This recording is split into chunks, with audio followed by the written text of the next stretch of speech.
চলতি বছরই দেখা মিলবে এক বিরল পূর্ণগ্রাস সূর্যগ্রহণের। আর এই মহাজাগতিক দৃশ্য উপভোগ করতে এখন অধীর আগ্রহে প্রস্তুতি নিচ্ছেন বিশ্বজুড়ে কোটি কোটি মানুষ।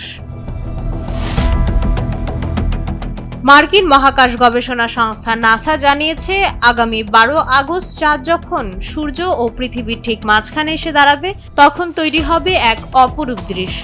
এই সময় উত্তর আটলান্টিক মহাসাগর, পূর্ব গ্রিনল্যান্ড, আইসল্যান্ড এবং স্পেনের উত্তরাঞ্চল থেকে সূর্যকে পুরোপুরি ঢেকে যেতে দেখা যাবে। বাংলাদেশ দেখে কি সূর্যগ্রহণ দেখা যাবে? নাসা জানিয়েছে, দুর্ভাগ্যবশত এই উপমহাদেশ বা এই অঞ্চল থেকে এবারের সূর্যগ্রহণটি দেখা যাবে না। স্থানভেদে এই গ্রহণের স্থায়িত্ব হবে ভিন্ন। বেশিরভাগ এলাকায় সূর্য পুরোপুরি ঢাকা থাকবে 2 মিনিটেরও কম সময়। তবে পূর্ণ গ্রহণের ওই চমৎকার মুহূর্তে আকাশ সাময়িকভাবে অন্ধকার হয়ে যাবে, কমে আসবে তাপমাত্রা। এমনকি খালি চোখে দেখা মিলবে সূর্যের চারপাশের মৃদু আলোর বলয় আর কিছু উজ্জ্বল নক্ষত্রের।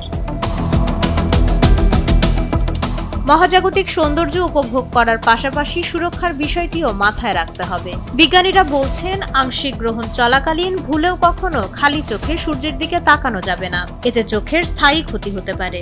তাই এই দৃশ্য দেখতে অবশ্যই ব্যবহার করতে হবে আন্তর্জাতিক মানসম্পন্ন বিশেষ সৌর চশমা বা নিরাপদ সোলার ফিল্টার। মাইশা মালিহা, সময়ের আলো।